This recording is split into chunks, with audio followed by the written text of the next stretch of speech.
No, I really have no idea about it. Yes, I know Che Guevara.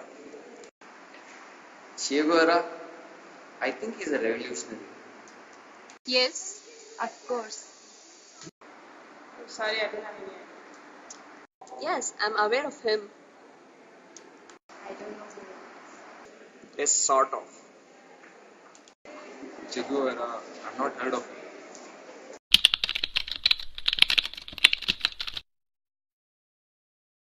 He's a Marxist. He's a revolutionary. Psychopath. Photographs. The country Cuba and Latin America. He's the face of the Cuban Revolution, but honestly speaking, the first thing that comes to my mind is a face on the t-shirt.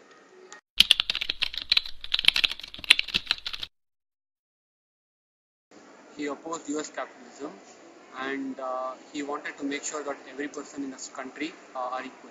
So he wanted to remove the poverty. He led the Cuban Revolution along with Fidel Castro and he was successful.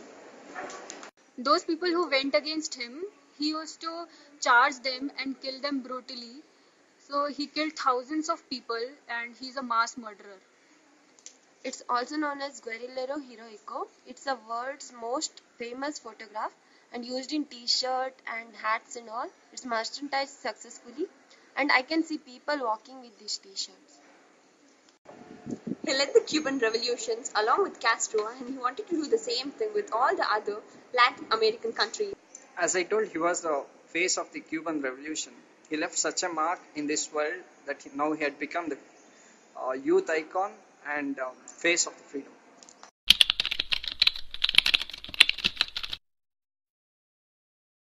Nothing more. He killed many people who were in his path and he was very ambitious. He was a hard supporter for communism.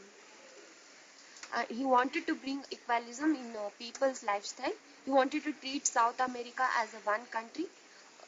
Even though the country of Cuba was geographically small, it was feared by US government, especially because of Che. We all think he is a Cuban, but he was brought up in Argentina. Then he studied medicine there and joined as a doctor. While he was in Mexico, he witnessed Americans throwing down some president there. So he then joined Fidel Castro against Americans.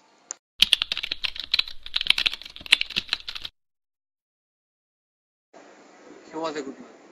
He was a bad man with good intentions. Bad person. I'm neutral. He was a bad man. Good to many people and bad to few people.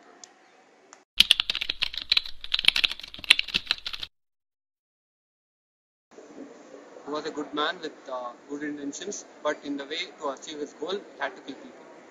I don't think so. To achieve a good reason or some good thing, no need to go in a bad path. You need to go in a good path like Gandhiji, who followed the non-violence. He's a bad person because he killed so many people and this was not the only way.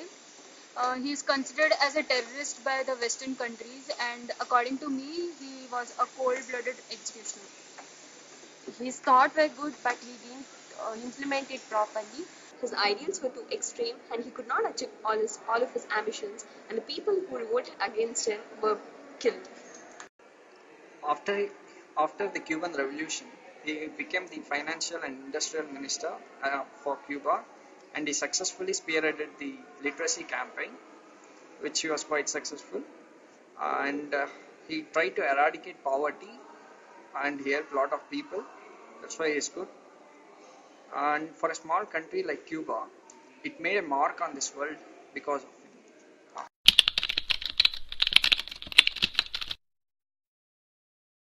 He was one of the greatest leaders who exemplified Marxism. Because of him, guerrilla warfare and other military activities were popularized. He had his ideologies, but in this process, many lives were taken. He is the most famous communist leader along with Joseph Stalin and Fidel Castro. He has left a legacy where Western countries think of him as a brutal killer and a terrorist, and in some circles, he is even compared to Saddam.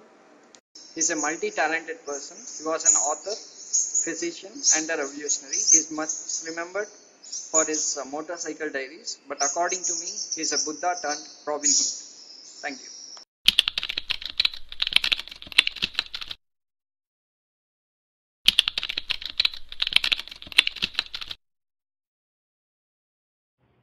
Ernesto Guevara. He was born in Rosario, Argentina in 1928. The name Che was given to him by the Cuban guerrilla comrades and is famous as Che Guevara. He was an intellectual. He practiced medicine in the University of Argentina, which is in Buenos Aires, in 1948. At the age of 26, he began a journey of South America, which is well documented in his biography, The Motorcycle Diaries. He learned an awful lot, and his view of the world changed with his journey.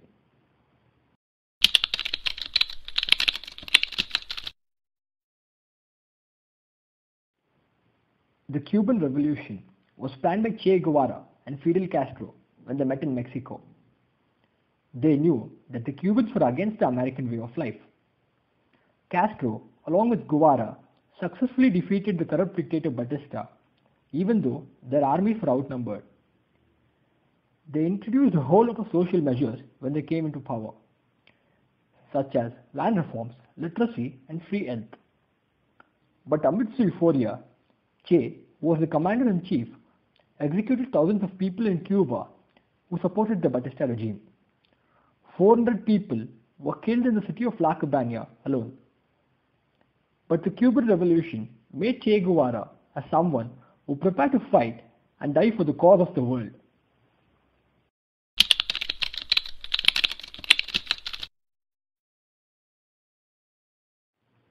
In the 1960s, Guevara was the virtual czar of the Cuban economy. The Bay of Pigs invasion was a landmark event in the history of Cuba. The Americans, along with Cuban exiles, invaded Cuba, but they were killed and held captive by Che Guevara's army. This was followed by another major event, the Cuban Missile Crisis. The world was on the brink of a nuclear war, and the Soviet Union stationed their missiles in Cuba. This event made the US to fear Cuba. By this point, Che Guevara's stature grew by leaps and bounds, and he set his sights on other countries.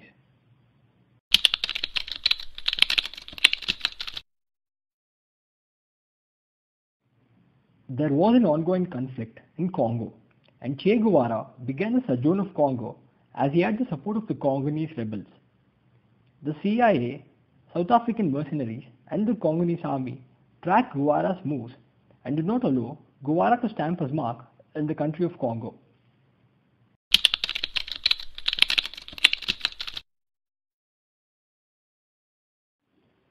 In the mid-1960s, Che Guevara traveled to Bolivia, and his guerrilla warfare held an upper hand against the Bolivian army.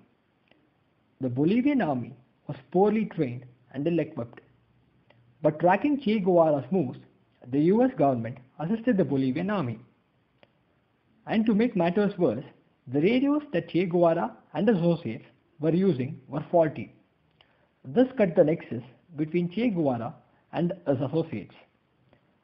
The guerrillas were killed and Che Guevara was held captive in the village of La Guevara. Che Guevara was up to his antics again. He asked a Bolivian officer for a bag of tobacco, and when he was provided with it, he thanked him. In another incident, he spit on an officer's face who was rude to him, even during his captivity. The next morning, a Bolivian sergeant named Mario Terran shot Guevara with a semi-automatic rifle 9 times, and Che Guevara succumbed to wounds and died. Che Guevara's body was put on a public show. Hundreds of local residents came to watch his body. Many of them considered Guevara's corpse to represent a Christ-like visage.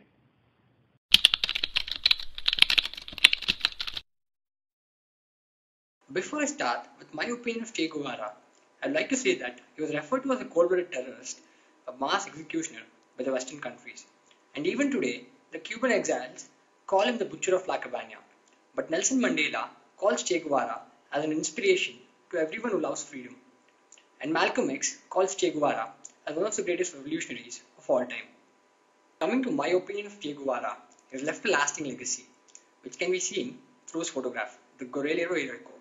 It's the most famous photograph in the world of a person, and it can be seen on many t-shirts or even in graffiti. Even though sometimes Che Guevara's ideas were wrong and naive, he represents a fine example of heroism and sacrifice. He opposed the Ku Klux Klan, racial discrimination, and the US imperialism, and he tried to bridge the gap between the rich and the poor. Personally, I'm a huge fan of Che Guevara. He was an icon, a youthful rebellion, a countercultural symbol, a polarized figure, and a man who defines the word revolution. According to me, he was a maverick, but to the world, he still remains an enigma.